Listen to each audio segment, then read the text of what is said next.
Now, on 105.9 FM and streaming worldwide on the WMAL app. O'Connor and Company. 7:06 on a super busy Monday morning here. Thanks for joining us. We're still reeling from and reacting to the big earthquake politically yesterday as Ron DeSantis announces he's out of the race and he's endorsing Donald Trump. What will that mean to tomorrow's New Hampshire primary? Well, at 7:35, we'll check in with our man in Manchester, David Marcus, who's covering the primary for Fox News Digital. Also at 8:35, Emily Miller on the latest charges, criminal charges against Alec Baldwin for involuntary manslaughter. Couldn't have happened to a nicer guy. I'm Larry O'Connor alongside Julie Gunlock. Good morning. Good morning, Julie.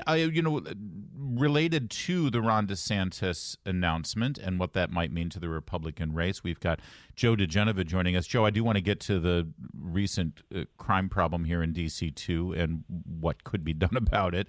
But I want to get your take here on Trump's legal issues real fast because we've got some people who think that the Democrats helped Trump here. They wanted Trump to win the nomination. They wanted it to be over fast.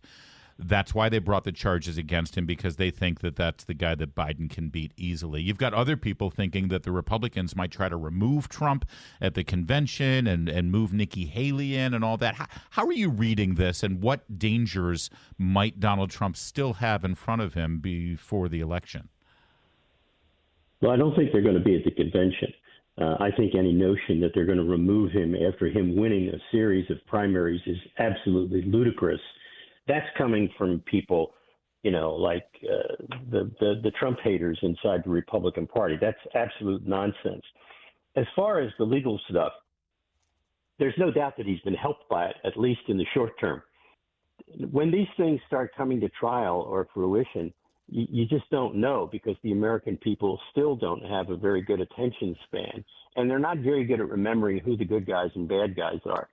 But in fact, so far, Trump seems to be holding up well. I think the E. Jean Carroll case, for an example, in New York, most people believe is a ludicrous case, that it never should have been permitted to be brought, that the rejuvenation of the statute of limitations, which made that case possible, created for her an opportunity to get money and to smear the president, but denied him the opportunity of due process, because the reason a statute of limitation exists is very simple.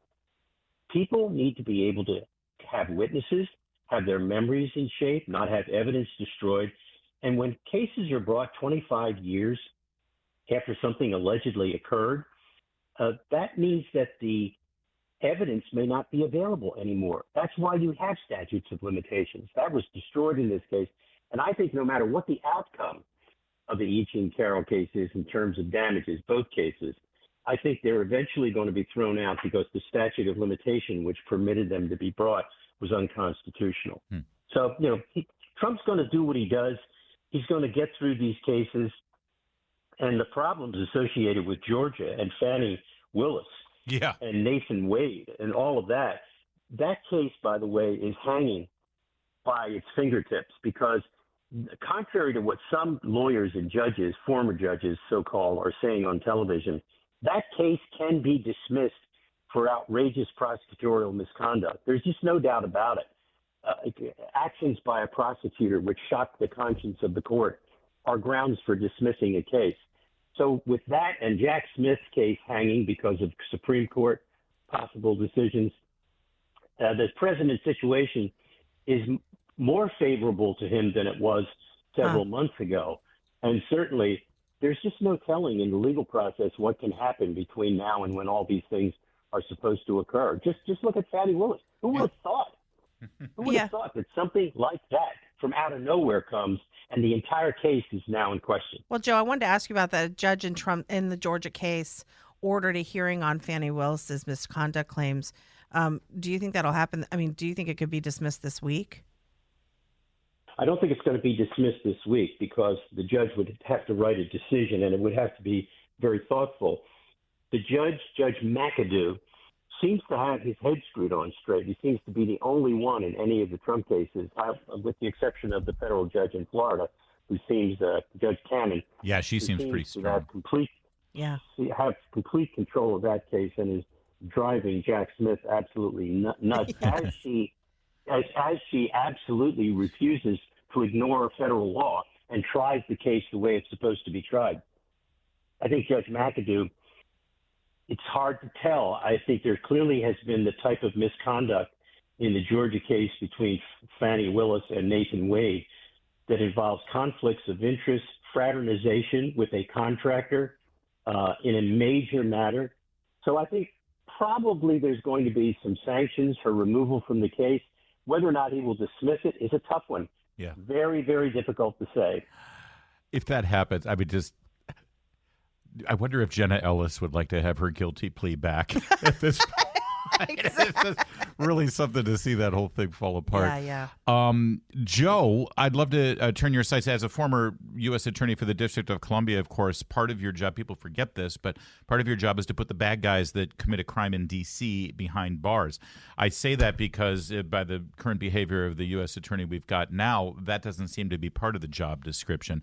The crime continues to be outrageous. This weekend we learned of a volunteer from upstate New York who came down to D.C. to volunteer and work with at-risk young people. He was shot and killed during a robbery Thursday night. Has this reached a point now in D.C. as you see the effort to recall Charles Allen from the district council, somebody who has pushed all of these new regulations and new laws to let criminals stay on the streets? Do you believe it's finally reached the point in D.C. where even the residents here are sick and tired and done with it? You see this new crime bill making its way through the council. Can they turn this around? No. Unfortunately, they can't, because what you have is a political class in Washington that's only responding to this because they have to. They don't want to do this. They want to leave it the way they have it, which is the criminals are fine and the victims are the problem.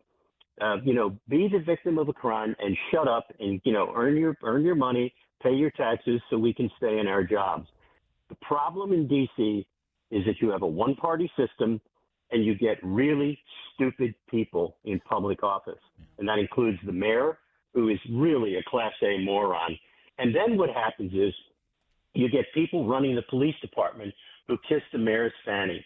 The police department used to be one of the finest in the country. It isn't anymore because of its leadership and the fact that the city will not allow the police to do their job. The rank and file police officers are just fine, as many as there are. The problem in D.C. is the politicians. Yeah. That probably will not change for another generation, but you can't fix the system with people like this who are absolute idiots running the system. And by the way, Matthew Graves, the current U.S. attorney, whose face I saw on a milk carton down here in Florida, is a disgrace to the U.S. attorney's office. Yeah. You can't even find him. Yeah. Look, how many times have you seen his face on television talking about the crime problem? He cares about one thing, January 6th and the January 6th protesters. He is a disgrace to the U.S. Attorney's Office. And speaking of that, we had some developments in the January 6th story, including a remarkable security video outside the DNC showing police and Secret Service reaction, or lack thereof, of an alleged pipe bomb.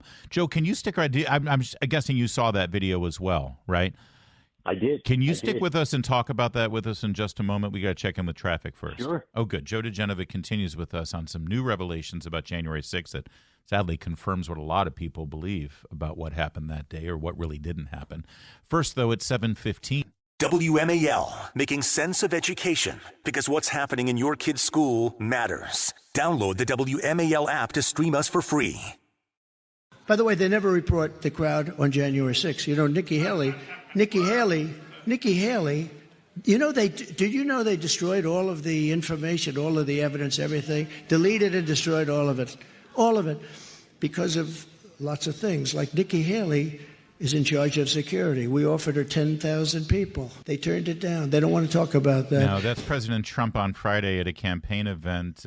Appears confusing Nikki Haley with Nancy Pelosi. Understandable, by the way, in some respects. However, what's funny is the mainstream media went all over this. Oh, my gosh. and said, Nikki Haley. So did Nikki Haley. Right. Donald Trump confuses Nikki Haley with Nancy Pelosi. Nancy Pelosi was responsible for the security lapses on January 6th. He's showing his age. Jack Posobiec points out, look at what Trump just did. He got the media to finally admit that Nancy Pelosi was responsible for security lapses on January 6th. That said, Joe diGenova, I mean, if you want to comment on that, you can, because it's true about Nancy at least. But this video of the Secret Service nonchalant behavior when they're told that there's a pipe bomb underneath a bench in front of the DNC, it sure looks like they weren't concerned about it. It looks like they know that the thing's not real. Well, Vice President Harris was in the DNC at that time. Yeah. That's why this is a matter of some moment. They were there, the Secret Service, to protect her. So why was there such lack of interest from everybody in whether or not those bombs were real? And the answer is nobody knows at this point. But let me just say, if you're the FBI and you can devote literally millions of man and woman hours to the January 6th defendants at the Capitol, and you can't find out who put that pipe bomb down, with video and all other types of evidence available, something doesn't sit right. It doesn't make sense. It's almost like they're more interested in spending all their money and all their resources to figure out every single individual who was there for the Trump rally outside the Capitol than they are about a person who planted an alleged bomb where the vice president was. Well, I just would like to hear more about the evidence in that case. I want to know more about the bomb. I want to know more about its contents. I want to know more about its structure. I don't remember reading anything about the laboratory analysis of the weaponry involved in this pipe bomb. It's all very strange, and it's completely inconsistent with the way the FBI usually does business. So naturally, Christopher Wray knows nothing, says nothing, and therefore we end up speculating about this, which is what this is, a speculation. But one thing we do know, they haven't captured anybody. They haven't arrested anybody. We've not been given leads. We've not been said this person is X, Y, and Z, this tall, could be of this race or that race. Nothing. Now, why is that? What is the purpose of not informing us about the evidence surrounding the pipe bomb? I would think you would want to solve that. Because that's the real danger to democracy. It's pipe bombs. There's a mad bomber on the loose in Washington, D.C., and we don't know who we should be looking out for. It's like they don't care, Joe. Graves. Doesn't Matthew Graves want to know who this person is? I mean, I would think he would be all over this. This is the kind of case that U.S. attorneys die for, to find this person, and yet he's AWOL. Joe diGenova, we got to leave it there. Always good to talk to you, my friend. Thanks for joining us. You bet. You bet. Yeah, and Joe's right. Listen, we don't like to engage in speculation. I've reached my conclusion looking at the video. You should use your brain. Absent anything else. A group of kids crossed the street, and they didn't even wave those kids off. I mean, they came within feet of that pipe bomb, and they didn't wave them off. That smells. I know. Stinks to high heaven, especially considering the vice president was in that building. You're right. You should take a look at the video yourself, considering we're not getting anything officially from anyone in charge of you should speculate, investigation. Because we're not getting anything. So I will only say this. The police and the Secret Service in that video do not behave as though you would expect them to behave if they think that bomb is real. And I think that's totally non-controversial, frankly. It's 7:21. Well, ladies, we've got bad news for you. One of the most eligible bachelors in Washington, D.C. is off the market. The proposal happened yesterday on a beautiful beach, I'm guessing in South Carolina. Senator Tim Scott is now engaged. I'm so glad for him. This kind of came out of nowhere. He notoriously was a confirmed bachelor for his entire political career here in Washington, either as a congressman or as a senator. And then during his ill-fated presidential campaign, he revealed that he had a girlfriend. And she showed up at one of the debates, and everyone's like, Tim Scott has a girlfriend? What's going on here? Yes. And now here they are engaged. Which is fueling possible VP, right? Yeah, because if you want to be a vice president, you better get married. Yeah, you've got to have kids. Why is that? Well, let's fast track things, right? Well, maybe. Look at the headline: Tim Scott, potential Trump VP, and he's there like, you go. That's pretty. All right, well, there you go, Tim Scott. Well, congratulations. So now the only confirmed bachelor out of South Carolina would be Lindsey Graham. Yes, So that's right. maybe he'll be getting engaged soon. It's 7:29. WMAL-FM Woodbridge, Washington, a Cumulus media station. Making sense of the news. News Talk 105.9. News now. 105.9 FM and streaming worldwide on the WMAL app. O'Connor and Company. 7:36 here on this Monday morning, and we are still analyzing the effects of Ron DeSantis' surprise announcement yesterday that he is suspending his campaign, throwing his support to Donald Trump. Also coming up at 8:35, Emily Miller on the latest criminal indictment of Alec Baldwin for involuntary manslaughter. It's going to go to a jury trial, see what happens in New Mexico. I'm Larry O'Connor alongside Julie Gunlock. Good morning. And yes, Julie, it is now a two-person race, as Nikki Haley said. But is it really? Let's check in with David Marcus, our man in Manchester. He's covering the New Hampshire primaries. And does it feel like there's a real election going on? I mean, Nikki Haley wants you to think that it's neck and neck now, but I don't know if it is, David. What are you seeing?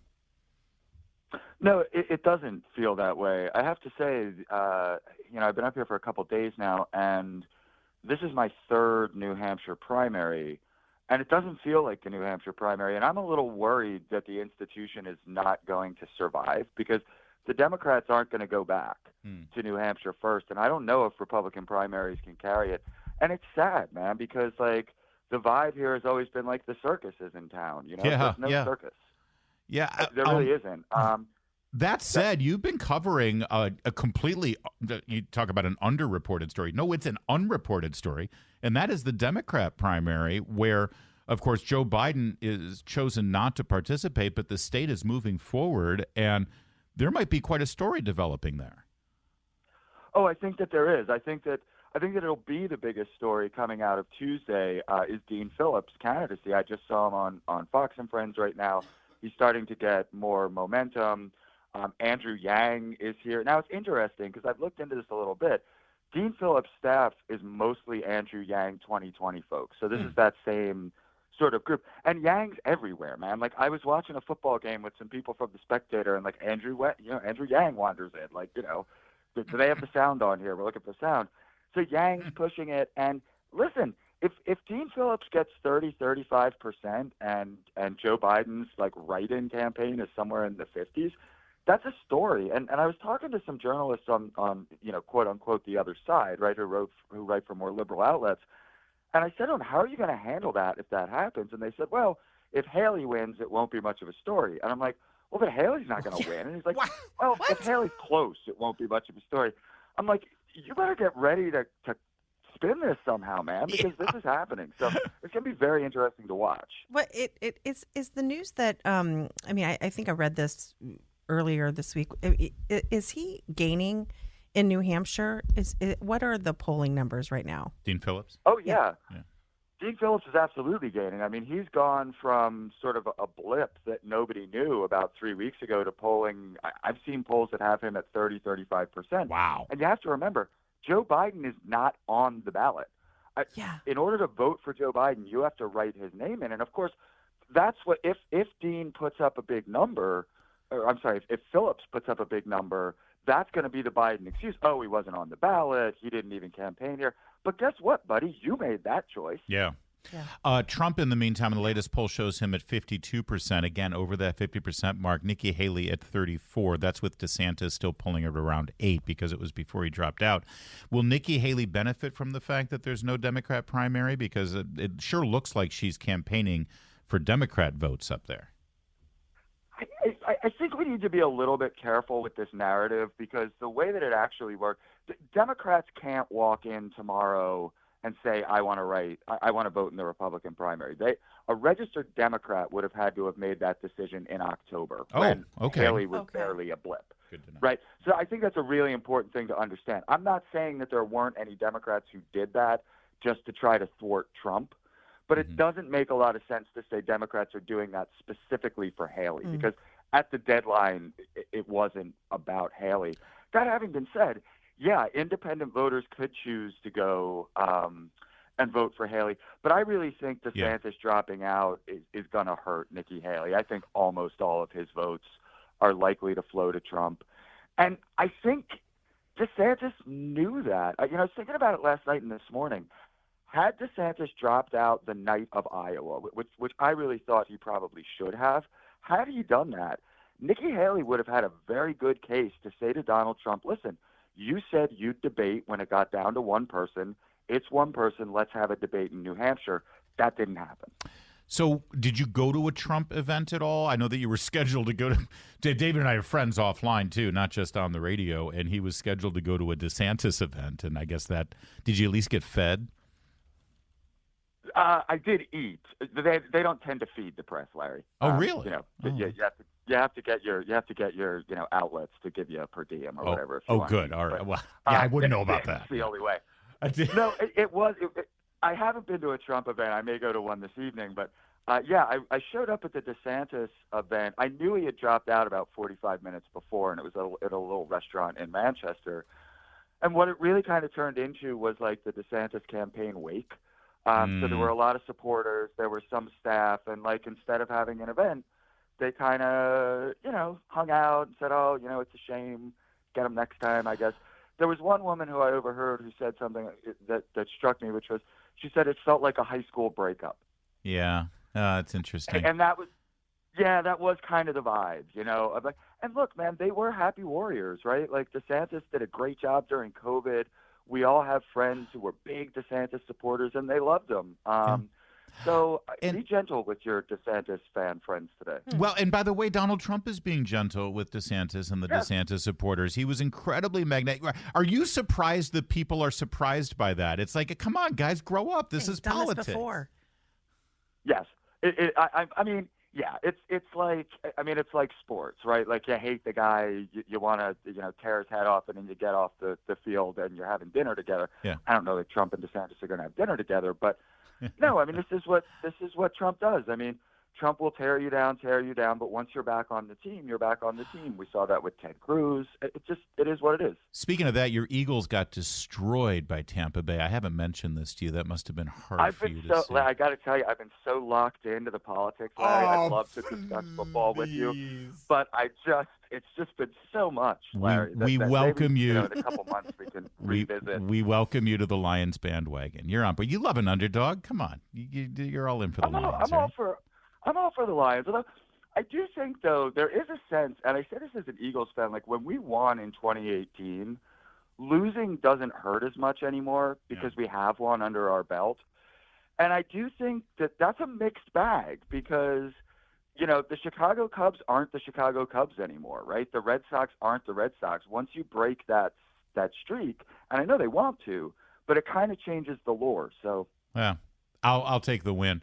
And by the way, I'm shocked to learn that the Eagles won the Super Bowl a few years ago. Commanders fan, so yes, exactly. That my two teams are lovable losers. That's okay. I own it. Yeah. Thank you, David Marcus. Enjoy New Hampshire. It's going to be a fun night tomorrow. Thanks, Larry. I'll let you guys know how it works out. It's 7:44. 7:48 now on O'Connor and Company. It is sad. You look at all of the resources, David Marcus up there in New Hampshire, you look at all the resources that the networks and everybody put in there for this big race, and now it feels like, and Nikki Haley thinks, well, DeSantis is out. Now it's really a race. No, actually, it's even less of a race now. Right. It seems like it's over. We'll see. Surprises can happen, I suppose. Let's see. Yeah.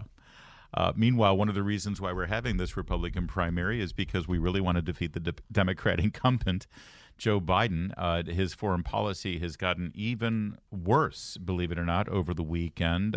First, John Kirby, his spokesperson for the National Security Council, tried to say that it was that he's doing a bang-up job. One of the things that President Biden has done very ably in the last 3 years is shore up alliances and partnerships and prove that American leadership on the world stage actually stands for something and can achieve results. And if we falter here, if we fail to support Ukraine, the message it sends to allies is quite the contrary. And I don't think that's good for anybody's national security, including ours. Yeah. Okay.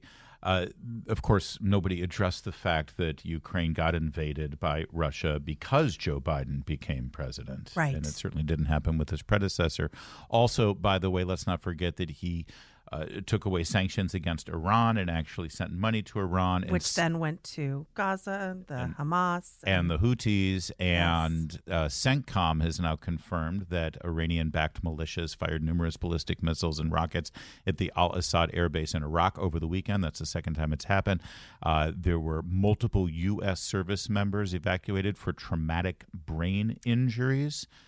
And also they have confirmed that those 2 Navy SEALs that were lost at sea boarding a boat that had Iranian armaments on it illegally, they are now calling them casualties of the war. They have switched it from a rescue to a recovery. Yeah. And it's just absolutely tragic. Still nothing from the Biden administration, by the way, about those 2 SEALs, because people in the military are just expendable. We'll use them for our political purposes or whatever purposes that we may have. And if we lose them, we lose them. That's what they signed up for. Yeah. Which is how and they John treat Kirby them. says we're doing a bang-up job. Yeah. There would be no Houthi attacks in the Red Sea were it not for Iran and the support that they continue to give them. I mean, the Houthis are pulling the trigger, but Iran's providing the handguns and the bullets. And we're providing the money for the bullets and the handgun. Yeah. Under Trump, not only did we have sanctions, but the ambassador to Germany, Richard Grenell, worked tirelessly to twist the arms of other nations to cut off their commercial interests with Iran. Because even though we had sanctions, we still had countries who were buying their oil and buying their gas. Not under Trump. Nope. They were bleeding Iran dry. Yes. Biden gets in there and, I'm a globalist. Everything's we have to be nice to people for them to be nice to us. And now you got John Kirby. Actually, I don't know why Iran is doing this. It's just a mystery. And we are trying to disrupt that flow of munitions to Yemen from Iran. In fact, tragically, I know the DoD is still looking for 2 sailors that fell overboard during an interdiction mission, trying to get at weapons that fell overboard. They were SEALs. They fell overboard, is how he puts it. This is a retired admiral from the Navy. Just unbelievable. It is. John Kirby needs to do some major repentance here based on his recent behavior. It's incredibly disappointing to see this man's reputation be so poisoned by the Biden legacy. And that's just one little focus right now in terms of the Biden problems and the national security risks that we're in. Joe Biden claiming on 60 Minutes that he needs to run for re-election so that he can, fix all of the problems around the country, that he created, around the world. He literally created them. This is, and I just, as we talk about politics and DeSantis and who the running mate might be, and Nikki Haley, and and all that stuff, I meant to Nikki Haley, globalist. What we need to keep focusing on the fact that Joe Biden is a disaster. He is, and he needs to be defeated. And one thing that we have not mentioned here is Russia is watching. China is watching. They are watching how weak we have become. Yeah. And ultimately, I think that is a greater danger. So coming up, how is the Republican race shaping up for you? Especially, I know a lot of people who listen to us on a regular basis, they were on board with DeSantis. They're certainly excited about Ron DeSantis running for president. Maybe things have changed. Certainly things have changed now that he announced he's withdrawing from the campaign and endorsing Donald Trump. So what does this mean to you as a voter?